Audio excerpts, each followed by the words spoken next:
Morning students, this is class 10 science chapter number 9 heredity and evolution. हमारा last chapter और उसकी exercise हम लोग करेंगे, राइट। क्वेश्चन 1 है उसका MCQs. Okay, so first MCQ क्या है कि a Mendeleev experiment consist of breeding tall pea plants bearing violet flower with short pea plant bearing white flower. The fungi all bore violet flower, but almost half of them were short. This suggested that the genetic makeup of the tall parent can be depicted, right? So,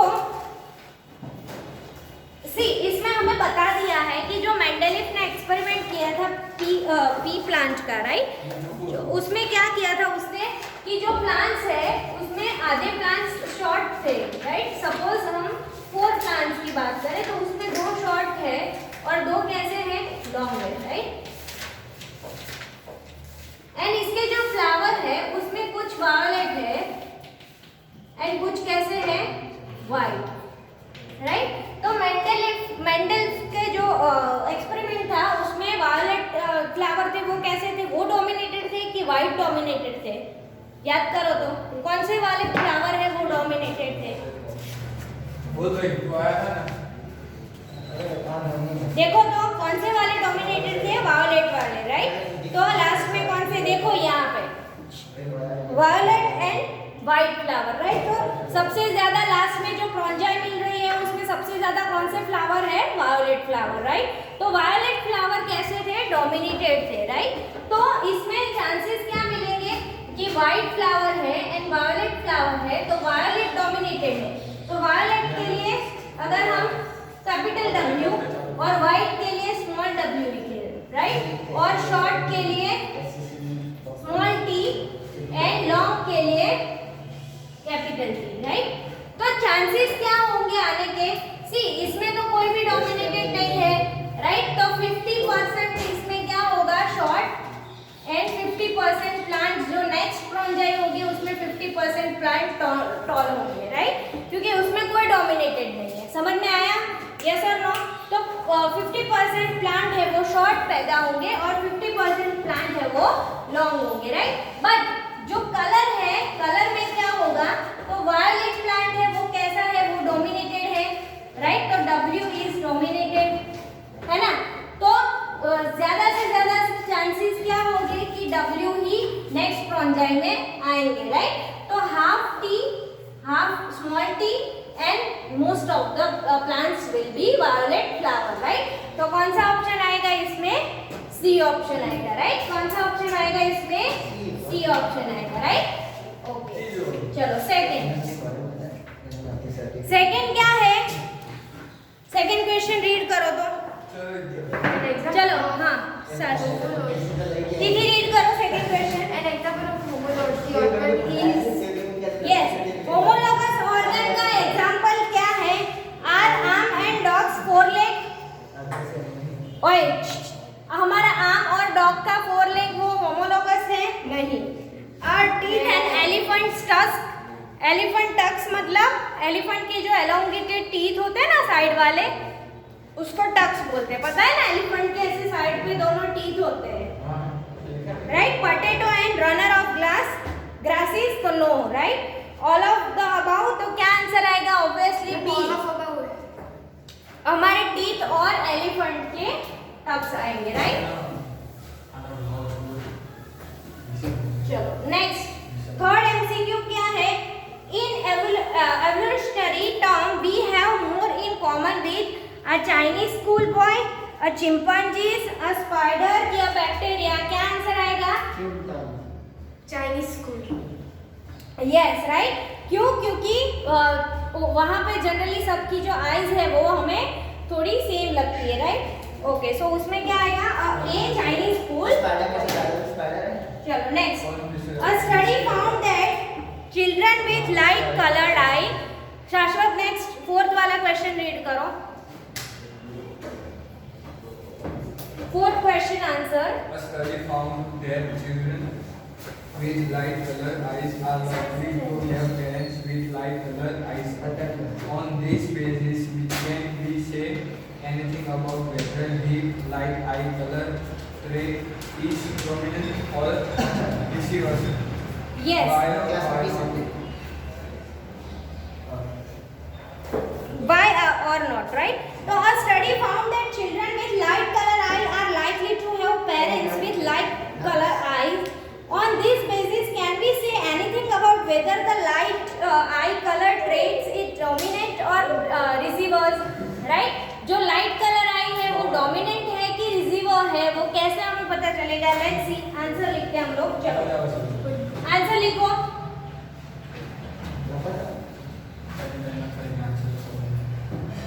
Let us assume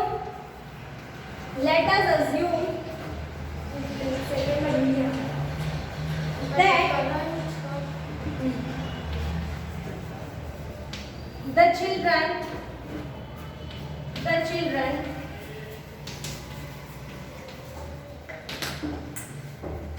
with light colored eye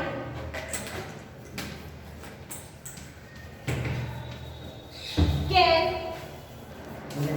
either have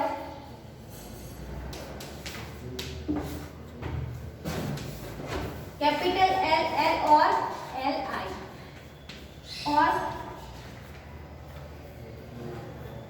small l or small ll genotype. If children have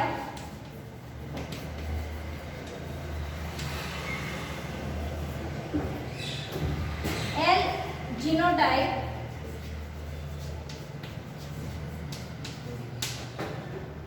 then their parents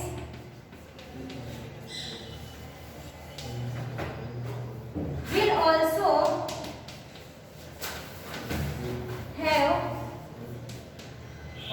be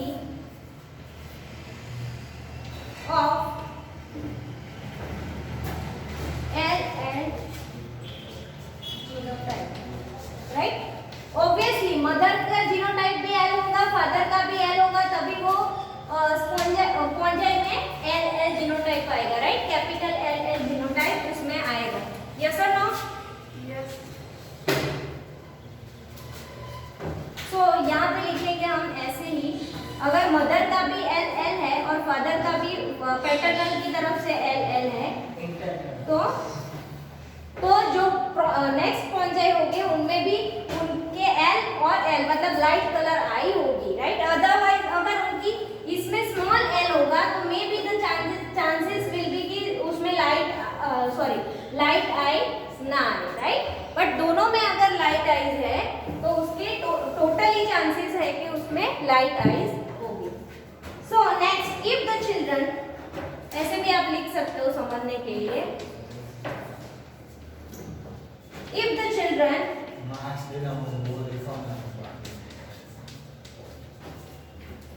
with light color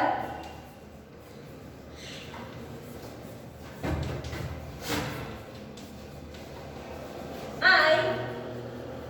have small ll genotype, then उसके parents में क्या होगा?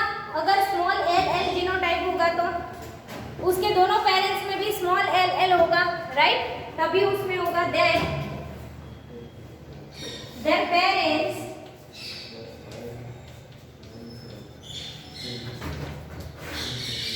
will also have ll genotype. Therefore, it can be conducted where light eye color is dominated, or therefore it can be conducted where light eye can be dominated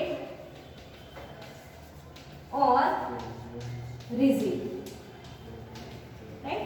receive verb भी है या फिर dominated है, लिखना ठीक है? नहीं है ये? क्या लिखना है ना, आप लोग लिख रहे हो ना? हाँ. हाँ, गुड। कुछ लोग नहीं लिख रहे हैं।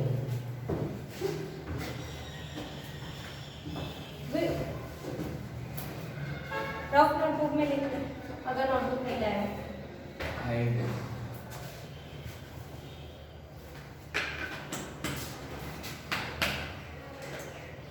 Okay, next question is how are the study of evolution and classification are interlinked, right? Side please. Evolution and classification क्यों इंटरलिंक है? आपने 9th स्टैंडर्ड में क्लासिफिकेशन के बारे में पढ़ा था।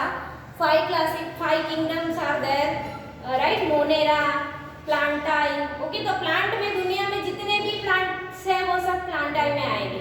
एनिमेलिया में जितने भी दुनिया में एनिमल्स हैं वो सारे एनिमेलिया में आएंगे, राइट?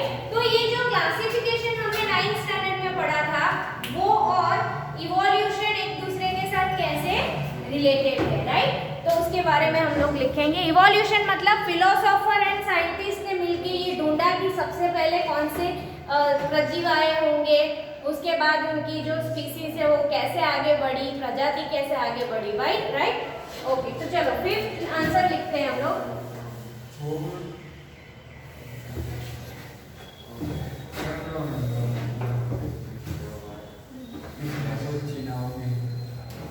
लगता है आपका तो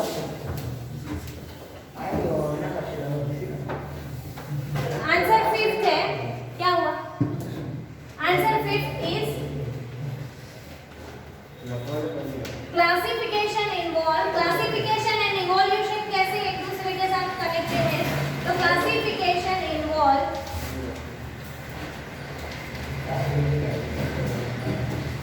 grouping of organism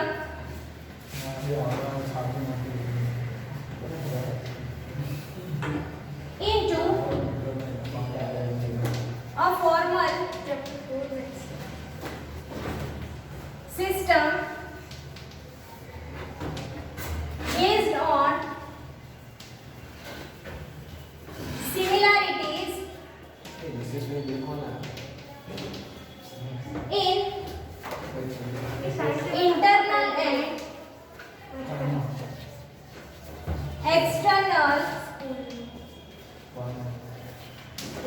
structure of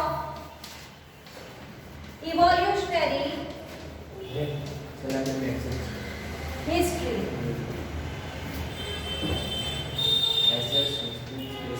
चलो इसको रीड करो तो साहिल क्या समझ में आया?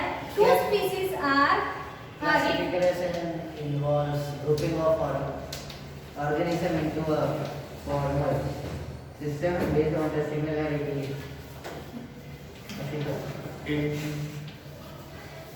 Similarity in the internal and external structure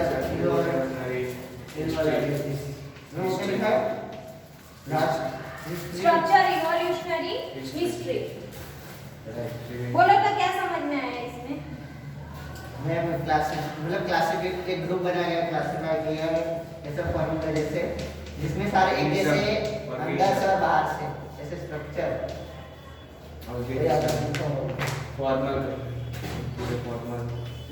फिर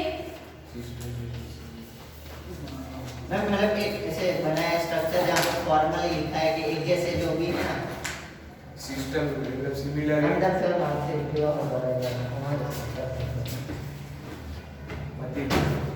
आएंगे जो भी बंदे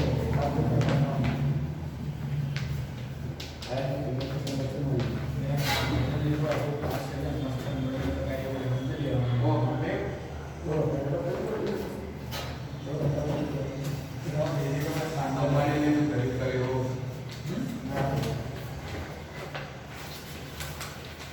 एक बार डाले कैसे लगता है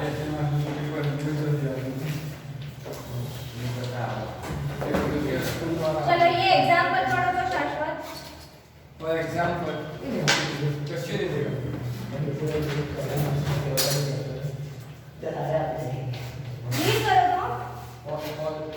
मैं बात बीच में आ रहा हूँ।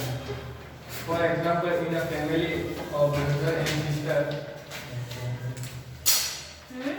मैं साइड में रहा बेचारा पूरे are closely related.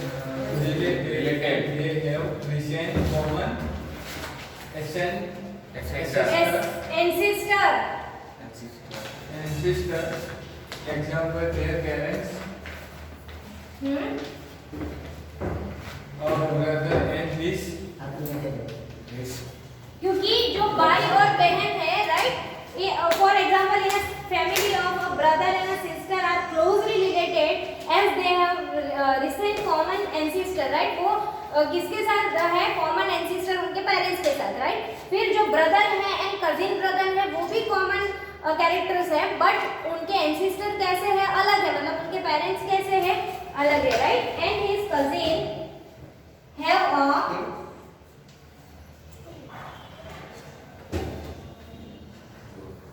ऊपर के रखो same characters but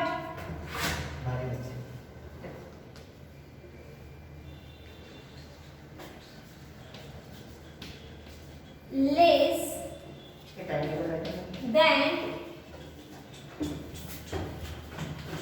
brother and sister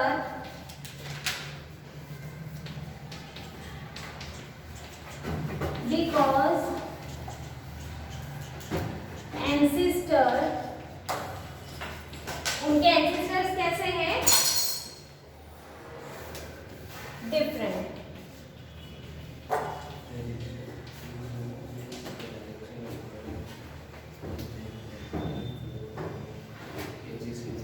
But less थोड़े से भी क्यों सेम है कजिन ब्रदर एंड वो? क्योंकि हाँ, क्योंकि उनके जो एंसेस्टर ग्रैंड पेरेंट्स है वो सेम है, राइट। दादा दादी है या फिर नाना नानी है तो वो सेम है। समझ में आया? यही लिखना है आपको उसमें। लास्ट का बाकी में हो। हाँ, और मुझे नोटबुक कल सबमिट करवानी है, सबको कंप्लीट कर दो। कल आ रहे हो कल? आई मीन मंडे को, मंडे। मैं कल आऊँ तो तुम्हारा हाँ, मंडे को। कब आओ तो मैं मिल रही बोला। दिस इज बिकॉज वो आपको मैम को आंसर देना पड़ेगा। This is because the brother and his cousin have common ancestor is that their grandparents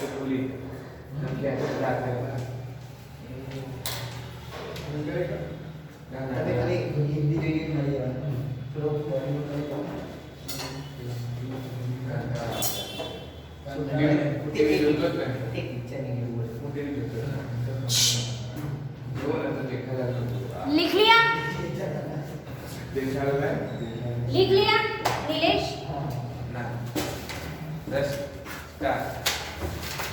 आज का जो लिखा है वो भी सबमिट कर देना मुझे।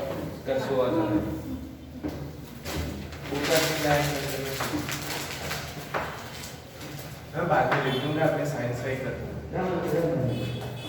नहीं, अभी लिखना है ना। पीरियड चालू, अपना लेक्चर चालू है और आपको बुक भी तो लाना है, टाइम टेबल में भी तो है। नोटबुक नहीं लाया। अभी मेरा लेक्चर खत्म हो उसके बाद आपको सबमिट करना पड़ेगा आपके नोटबुक का इसका लेक्चर। जनरेशन कितना लंबा है? द वेरिएशन मेक्स, बस थोड़ा ही है। वेरिएशन मेक्स मैं वो बोलूंगा organism more difficult, more different than their ancestors इन्होंने किया छोटे से हमारे this discussion छोटे पेड़े के वो कर रहे हो, वो डॉलर इसको देंगे, हम लोग clearly फिर वो करेंगे, इसके बाद डॉलर इसको देंगे, proves that बस कमा के खाएंगे। classify भाड़ी को लेके रखो organisms according to their resemble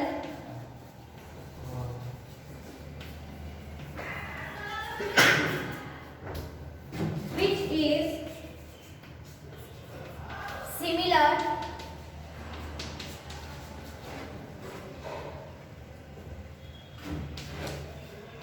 to creating an evolutionary tree. ऐसे रखो हमने इवोल्यूशनरी ट्री देखी थी, राइट? ऐसे ऐसे करके हमने देखा था ना, उसके first generation, then second generation, right?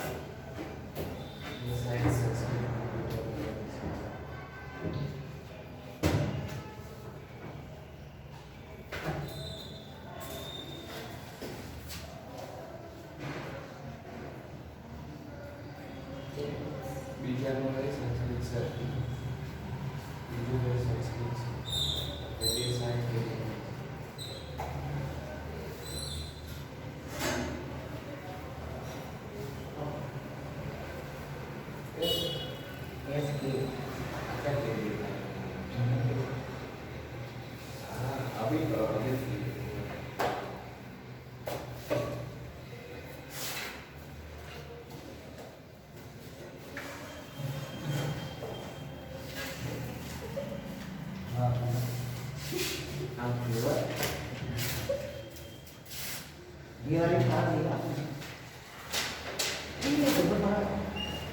जितनी ताकत है ताकत चला हमने देखो ये ताकत है हां आइए बस ना हमें नहीं ऐसे ये समझ में मेरे पास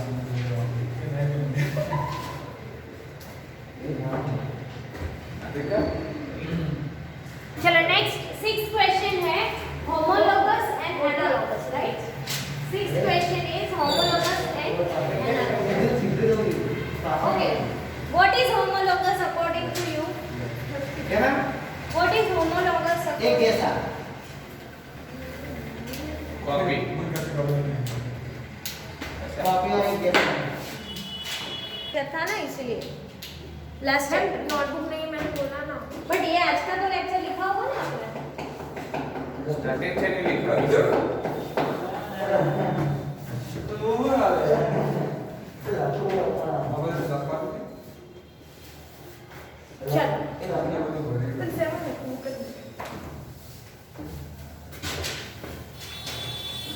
So next 6th question is homologous and analogous, right?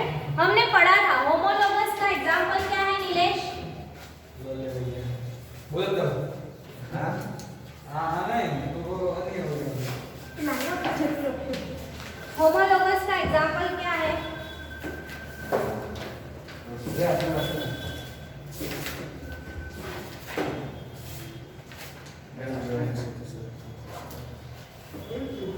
Book में देख के भी आप बोल सकते हो। What do you mean by homologous? Video तो मतलब बोल क्या ना परवो चाहिए होमोलोगस मतलब एक जैसा बोला एक जैसा क्या एक जैसा होता ना एग्जांपल प्लस ये हाँ साहिल stand up. What do you mean by एक जैसा? और no word similar analogous Stand up. Yes What is homologous? मतलब मैं कोई भी चीज एक जैसे सिमिलर हो कॉपी उसकी बुक ला बताओ फिर हमारा शूबी एग्जांपल बताओ। जैसे मैम पहले वाइल्ड कैबेज था फिर उसको मतलब ऐसे हाइब्रिड करके homologous का एग्जांपल नहीं है वो तीत का। कोई भी ना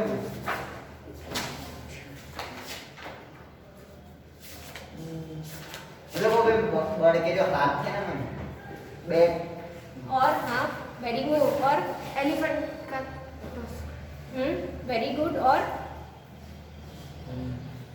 नीचे आपका हाथ बैठ जाओ वेरी गुड सी होमोलोगस मतलब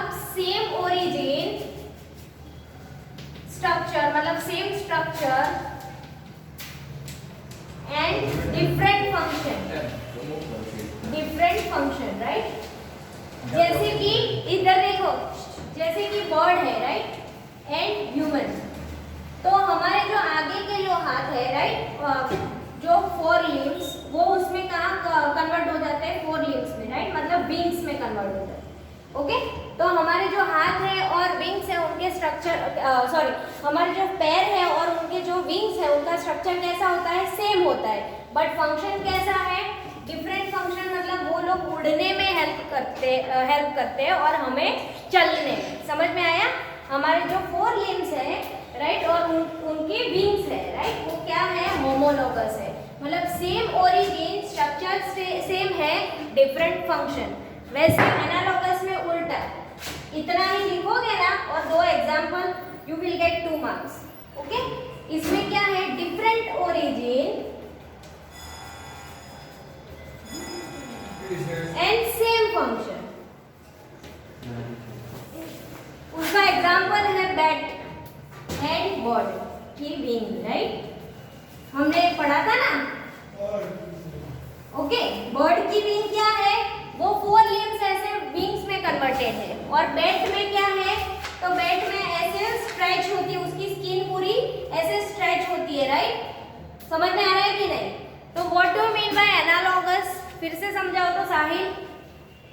इसका एनालॉगस डिफरेंट ओरिजिन और सेम फंक्शन। हाँ, तो उसका एग्जांपल मैंने क्या समझाया, एंड बर्ड। क्यों ऐसे? क्योंकि मैं बर्ड मतलब जो उनका स्ट्रक्चर बर्ड का होता है वैसे। अरे फॉर एग्जांपल फीमेल कह दे पति जाए ना, पर बर्ड और वो दोनों तो उड़ने में ही हेल्प करता है ना, विंग्स। स्ट्रक्चर अलग होता है ना, मतलब कैसे होता है बर्ड में, और बर्ड में सीधा क्यों होता है? किसके साथ जॉइंट होते हैं विंग्स, उसके बॉडी की बॉडी स्किन के साथ जॉइंट होते हैं राइट। बैक है, उसकी जो स्किन है वो स्ट्रेच होती है ऐसे, और ऐसे विंग होते हैं, आपने देखा है ना कभी, ऐसे ऐसे ऐसे। ओके, और जो बर्ड है, बर्ड में तो जो 4 लिम्ब है वो ऐसे विंग्स में कन्वर्टेड है। ठीक है, चलो होमोलोगस क्या है शाश्वत? हाँ,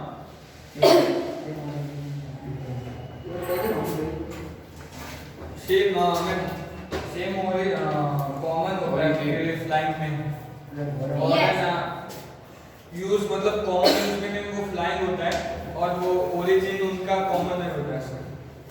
इसका सेम ओरिजिन डिफरेंट फंक्शन, मतलब फंक्शन मतलब काम, डिफरेंट काम होता है राइट, हमारा चलने का, उनका उड़ने का। हाँ, दूसरा, और दूसरे में क्या आएगा, एनालॉगस में क्या आएगा, डिफरेंस।